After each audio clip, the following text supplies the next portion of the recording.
When I opened the closet that Saturday morning and saw only empty hangers swinging in the silence, my heart sank.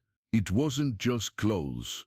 They were pieces of my history hanging there, each piece carrying a memory, a moment, a version of myself that I refused to bury. The blue dress I wore on my 50th birthday, the silk blouse I bought with my first paycheck as a manager, the leather jacket I wore when I decided at 48 that I could still be daring. Everything, absolutely everything was gone. My hands trembled as he touched the emptiness, and that's when I heard her voice echoing from the hallway, sweet as poisoned honey. Mother-in-law, he cleaned out your closet. He donated everything to the church thrift store. You're too old to wear those things anymore. A woman your age needs more appropriate clothes, you know. She smiled, that smile of someone who believes they're doing a favor, of someone who feels superior, of someone who just tore a piece of my dignity and expects me to be grateful. My name is Helena. I'm 54 years old. I've spent the last 30 years of my life building a family, a career, an identity that has always balanced strength and delicacy. I raised my son Rafael alone for 7 years after my first husband decided he wasn't ready to be a father and disappeared like smoke.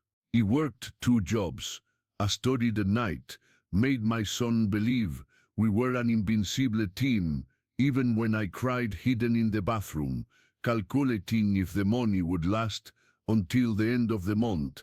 Each of our achievements was soaked with sweat and tears that he never saw. When Rafael was 14, I met Roberto, a kind man who made me believe that I deserved to be happy, that I didn't need to carry the world alone. We got married. He adopted Rafael as his son at heart, and I finally breathed. I finally allowed myself to be a woman, not just a mother and a warrior. He went back to school, specialized, climbed the career ladder. At 45, he became a project manager in a technology company. Yes, technology. A young, dynamic area where my age could have been an obstacle, but became my differential. He had experience, strategic vision, and above all, he had fire. That fire that only those who needed to be reborn from the ashes know. During these years, he never abandoned who I was. He continued to take care of my appearance, not out of empty vanity, but because looking in the mirror and liking what I saw was my form of resistance. Resistance against a society that insists on making women invisible after 50. He wore makeup, wore high heels, bought clothes that made me feel beautiful and powerful, not to please anyone, for myself, because I deserve it, because each new piece of clothing was a celebration of having gotten there, of having survived, of having gotten there, of having survived, of having gone. Rafael grew up seeing this, seeing a mother who valued herself, who wouldn't let herself be erased. Or at least, that's what I believe he saw. When he brought Melissa home 3 years ago, at 25, I was happy. She was a pretty, friendly young woman, 10 years younger than him. He was 35 and seemed in love like he had never seen him. She smiled, called me their mother-in-law, praised my food, said she wanted to learn my recipes. At first, he believed it.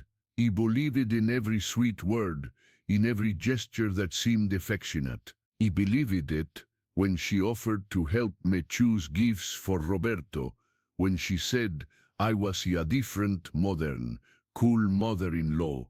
He wanted to believe that I had finally found not just a daughter-in-law, but a friend, a daughter-in-law, but a friend, a daughter he never had. Their wedding was beautiful. He planned every detail, organized, paid a good part, because I wanted it to be special. Melissa hugged me the tea and whispered in my ear, "Thank you for everything, Mom. I'll take good care of your son." And I cried with emotion, with happiness, with believing that my family was complete. 6 months later, they moved into the house next to ours. It was her idea. "That way we'll be close, mother-in-law. I can come and have coffee with you every morning." Naive. Thought it was wonderful. Roberto even joked, "Be careful, honey. A mother-in-law too close can be complicated." But he laughed. He wanted that closeness. He wanted to be part of my son's life, my future grandchildren. He wanted to be the present grandmother that my mother never could be because she died too young. The changes started subtly, small comments that seemed innocent, but that always came with that smile. "Wow, mother-in-law, isn't that lipstick too bright for you? Or isn't that skirt a little short? A married woman, you know." He pretended not to hear, but the words kept echoing. She started giving me clothes as gifts. Wide, shapeless blouses in pastel or beige colors. Unclean dresses that looked like they came out of my grandmother's closet. He bought them thinking of you. So okay, here's the culturally adapted version of the segment for an English-speaking audience. When I opened the closet that Saturday morning and saw only empty hangers swaying in the silence, my heart sank. It wasn't just clothes. They were pieces of my history hanging there, each piece carrying a memory, a moment, a version of myself that I refused to bury. The blue dress I wore to my 50th birthday bash. The silk blouse I bought with my first paycheck as a manager. The leather jacket I wore when I decided, at 48, that I could still rock it. Everything, absolutely everything was gone. My hands trembled as he touched the emptiness, and that's when I heard her voice echoing from the hallway, sweet as poisoned honey. "Mom, I did a major closet clean out. I donated everything to the church thrift store. You're too old to wear those things anymore. A woman your age needs more appropriate clothes, you know." She smiled. That smile of someone who believes they're doing you a favor, of someone who feels superior, of someone who just ripped off a piece of my dignity and expects me to say thank you. My name is Helen. I'm 54 years old. I have spent the last 30 years of my life building a family, a career, an identity that's always balanced strength and grace. I raised my son Ryan alone for 7 years after my first husband decided he wasn't cut out to be a dad and bailed. He worked 2 jobs, took night classes, made my son believe we were an invincible team, even when I cried, hidden in the bathroom, calculating if the money would stretch to the end of the month. Every accomplishment of ours was bought with sweat and tears he never saw. When Ryan was 14, he met Robert, a keen man who made me believe that he deserved to be happy, that he didn't have to carry the world on my shoulders. We got married, I adopted Ryan, and I finally breathed. I finally allowed myself to be a woman, not just a mom and a warrior. I went back to school, got my degree, climbed the corporate ladder. At 45, I became a project manager at a tech company. Yeah, tech, a young, dynamic field where my age could have been a handicap, but became my secret weapon. He had experience, strategic vision, and most importantly, he had grit, that fire that only those who've risen from the ashes know. During these years, I never abandoned who I was. I kept up with my appearance, not out of empty vanity, but because looking in the mirror and liking what I saw was my form of rebellion. Rebellion against a society that tries to make women invisible after 50. He wore makeup, high heels, bought clothes that made me feel hot and powerful. Not to please anyone, for me, because I deserved it, because each new outfit was a celebration of having made it this far, of having survived, of having won. Ryan grew up seeing this, seeing a mother who valued herself, who wouldn't let herself fade away. Or at least that's what I thought he saw. When he brought Melissa home 3 years ago, or 25, he was thrilled. She was a pretty sweet girl, 10 years younger than him. He was 35 and seemed head over heels in love. She smiled, called me Mom, complimented my cooking, said she wanted to learn my recipes. At first, he bought it. He bought every sweet word, every seemingly affectionate gesture. He believed it when she offered to help me pick out presents for Robert. When she said I was the coolest mom-in-law ever. He wanted to believe that I'd finally found not just a daughter-in-law, but a friend, a daughter I never had. Their wedding was gorgeous. He planned every detail, organized, paid for a good chunk of it, because I wanted it to be special. Melissa hugged me that day and whispered in my ear, "Thank you for everything, Mom. I'll take good care of your son." And I cried. I cried with emotion, with happiness, with believing that my family was complete. 6 months later, they moved into the house next door. It was her idea. "That way we'll be super close, Mom. He can come over for coffee every morning." Naive me, he thought it was perfect. Robert even joked, "Careful, honey. Mother-in-law too close can be a recipe for disaster." But I laughed. He wanted that closeness. He wanted to be part of my son's life, my future grandkids. He wanted to be the involved grandma my mother never got to be because she died way too young. The changes started subtly, little comments that seemed innocent, but always came with that smile. "Whoa, Mom, isn't that lipstick a bit much for you? Or isn't that skirt a little short? You're a married woman, you know."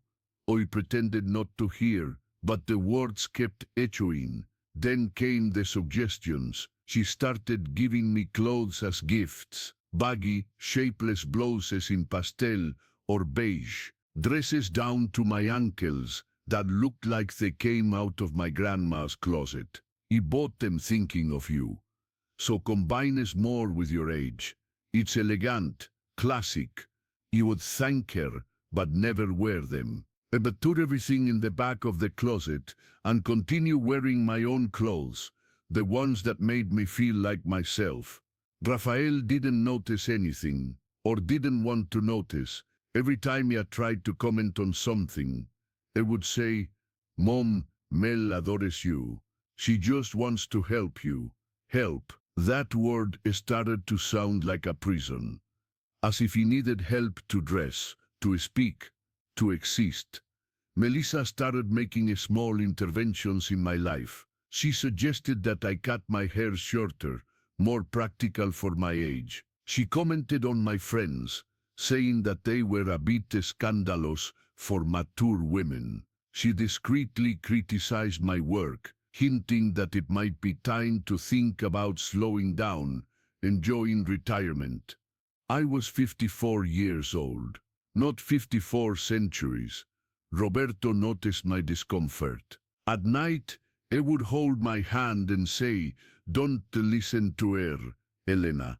You are beautiful, you are vibrant, and no one has the right to diminish you." But during the day, he worked, traveled, and I was there, facing alone that silent war that no one besides me seemed to recognize as a war. It was a battle of glances, of poisoned comments disguised as concern, of small gestures that pushed me further and further into the shadows. If you are following this story and identify with these feelings of silent struggle, of searching for your own voice, subscribe to the channel to continue receiving real reports of overcoming and resilience like this one. And then came that Saturday, the Saturday when she crossed the line. Roberto was traveling for work.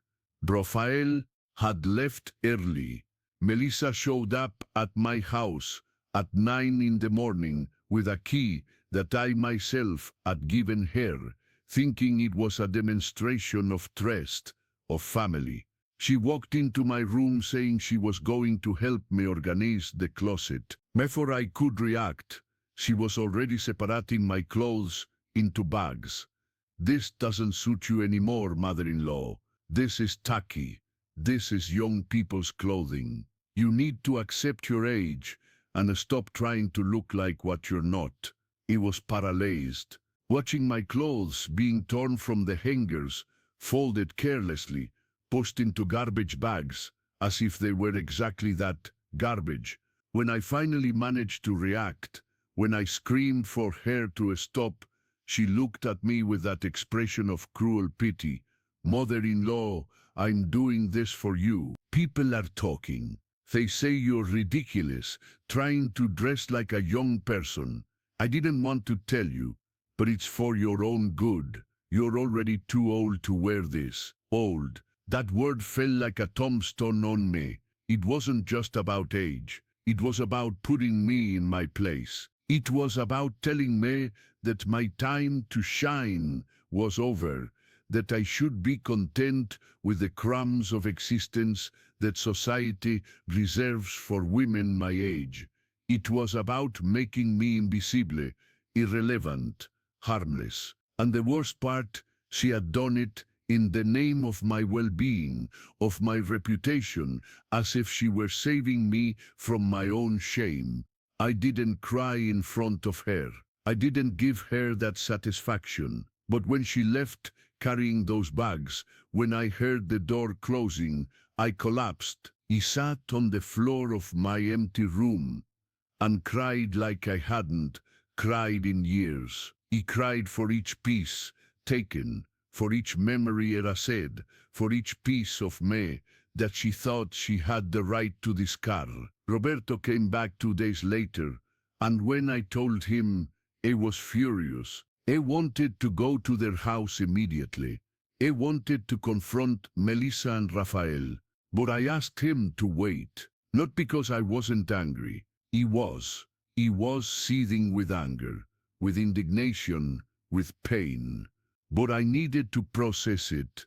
He needed to understand what had truly happened. Because it wasn't just about clothes.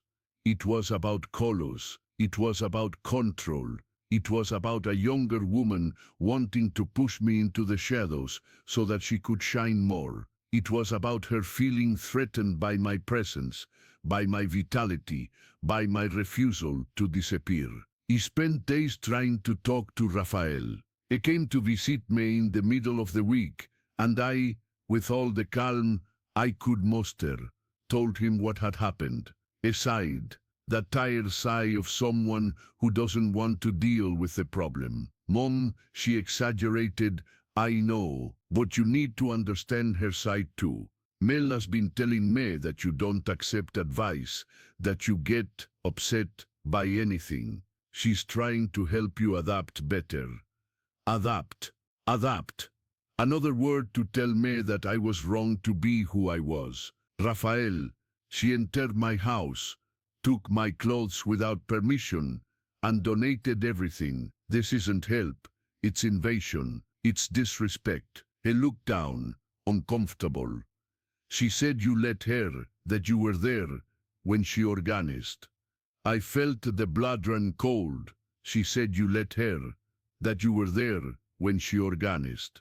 I felt the blood run cold. She had laid. She had rewritten the story for him, portraying herself as the organizer.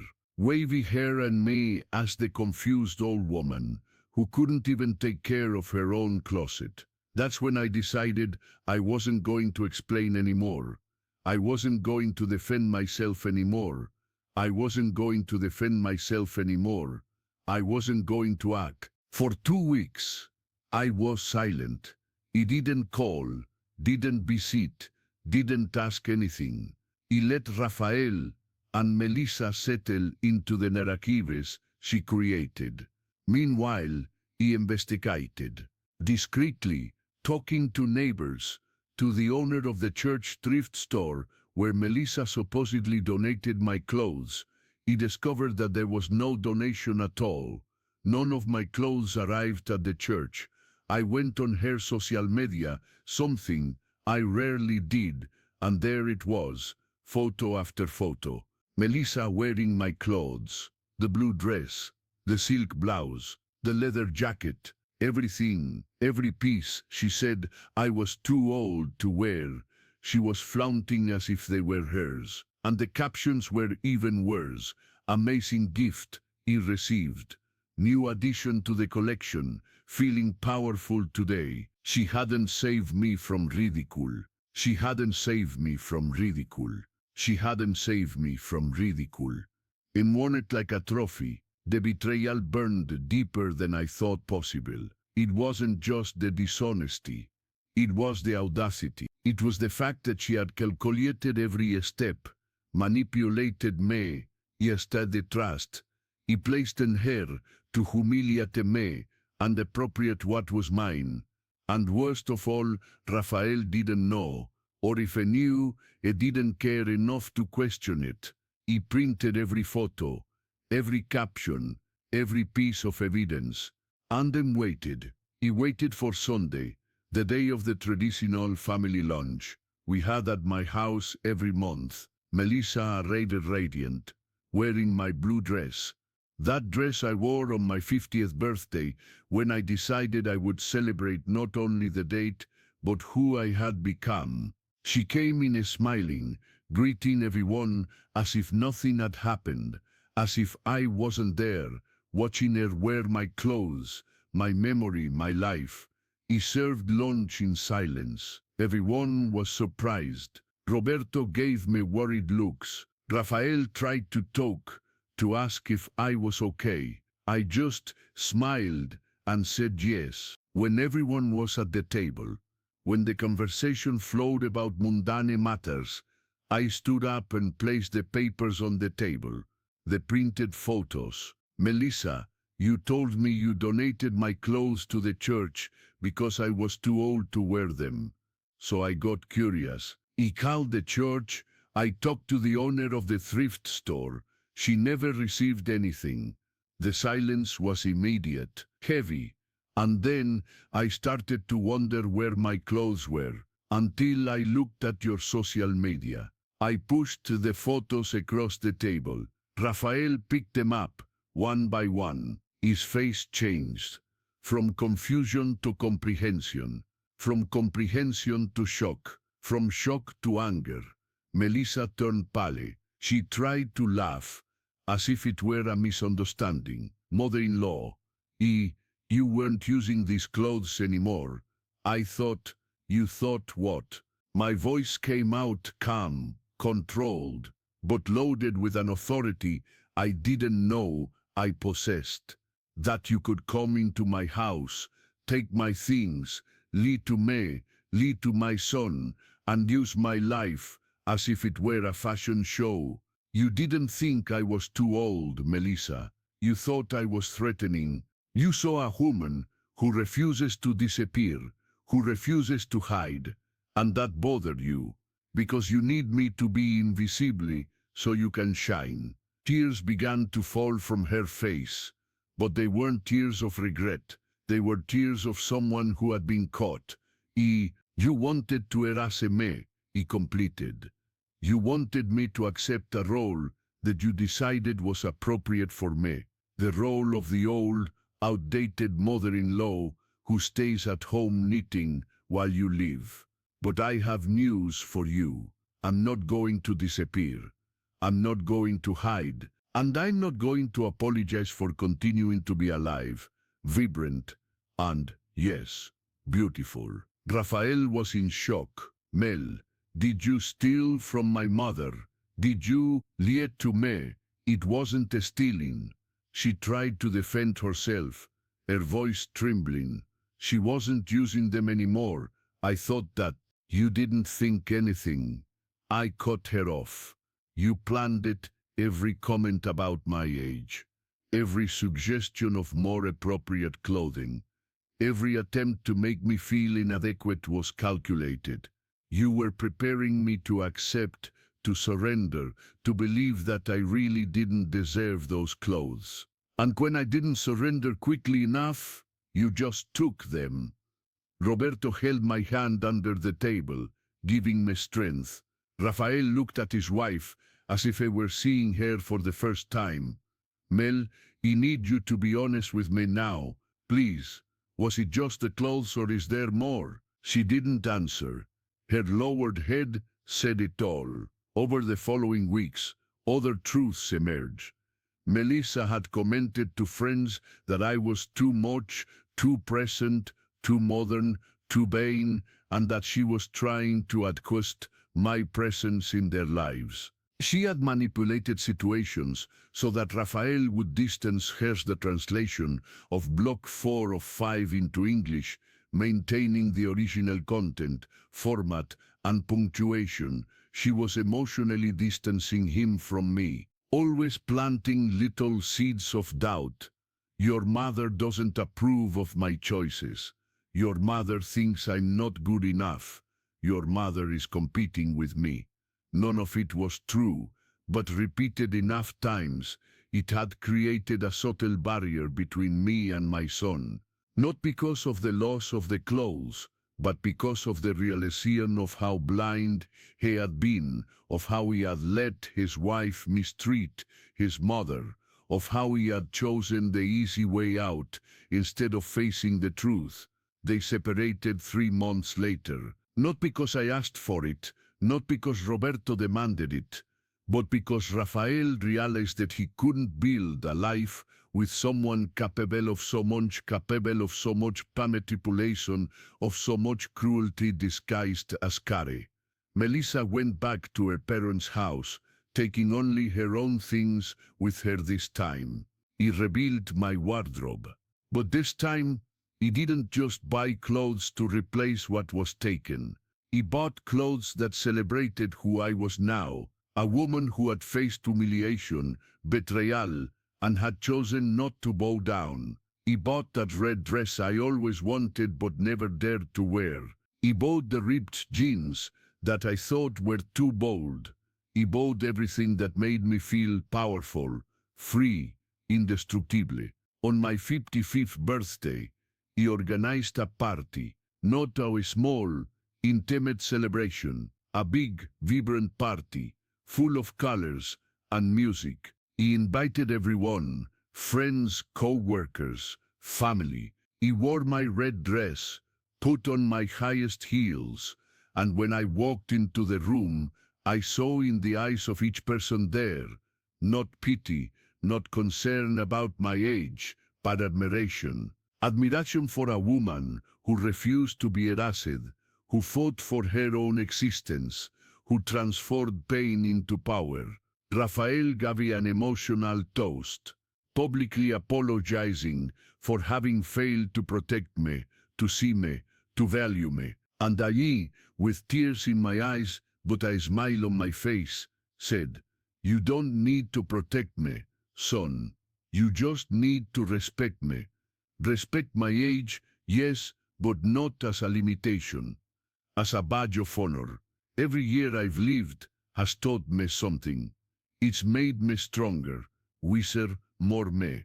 And no one, ever again, will convince me that being who I am is a reason to be ashamed. Now they become more potent. Don't let anyone steal that from you. Don't let anyone wear your life like a trophy. Dress yourself.